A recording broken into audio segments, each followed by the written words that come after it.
Welcome back to Yang Daily. I'll be your host, Alex Cheney, bringing you all the Yang news you need to live your life right.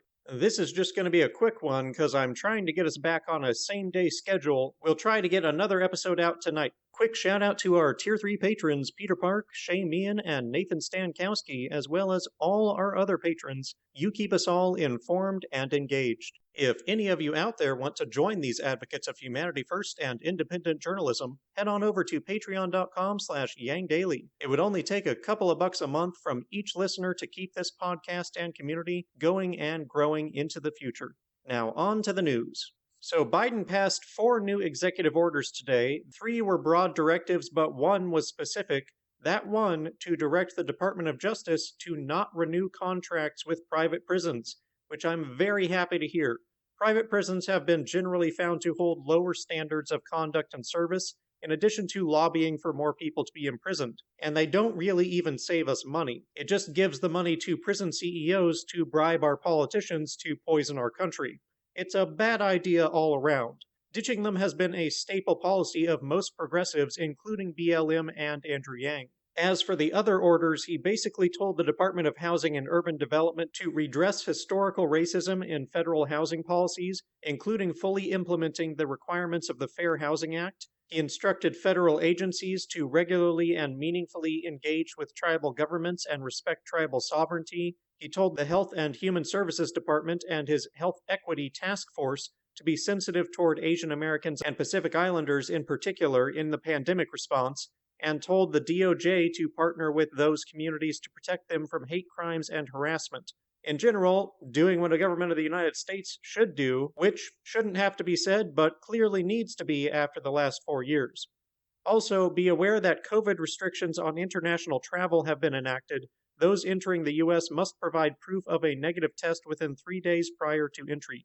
Since McConnell is trumpeting BS about having upheld the rights of the minority party in Congress when he was in the majority, let's just be clear about this. He abused the filibuster to the max when in the minority, then swapped to abusing his majority position by refusing to allow votes on any bill he personally disagreed with. Of course he didn't support getting rid of the filibuster because he wanted to be able to go back to that when he lost the majority.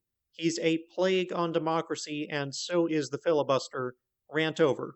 So Parler is back online, technically. They found a new web host. Want to guess who it is? It's the Russian-owned tech firm DDoS Guard, which is infamous for hosting the most vile sites of hate speech and misinformation on the internet, including the terrorist group Hamas. Did I call it, or did I call it? So Parler has rightly joined the ranks of their brethren as a forum for the worst elements of society to undermine the free world with the informal backing of Putin. Why do I say they're technically online? Because Parler's website is not functioning beyond a landing page that says they're experiencing technical difficulties. Not exactly the term I would use to describe a worldwide moral backlash for being a toxic pile of garbage, but to each their own. So you may have noticed that we have a new press secretary, and she's pretty different from the old one. No dismissing inconvenient facts as fake news, no rudeness, no lying. What a novelty! I was particularly amused by a clip in the links below where she addresses a Fox News question which strongly insinuated Trump's impeachment to be a pointless partisan act. With tongue-in-cheek, she sweetly complimented the reporter on his clever approach to re-asking a question that had already been answered multiple times, and went on to point out, again, that Biden is no longer a senator, so it's not his ballpark. You really have to watch it to appreciate it. It reminds of an elementary teacher handling a misbehaving child, which seems appropriate. Income Movement has started hashtag Team UBI to thank those legislators who support it, and they need your help. So far, we've thanked Ed Markey, Ilhan Omar, Madeline Dean, and Ro Khanna, with a couple more being added every day.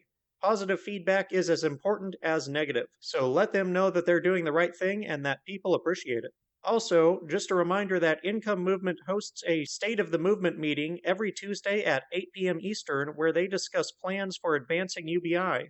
And they have community action events every Wednesday at 3 p.m. Eastern to get together virtually and send letters or call politicians to demand action on UBI. They're open to all and happy to help. It's always more fun with friends.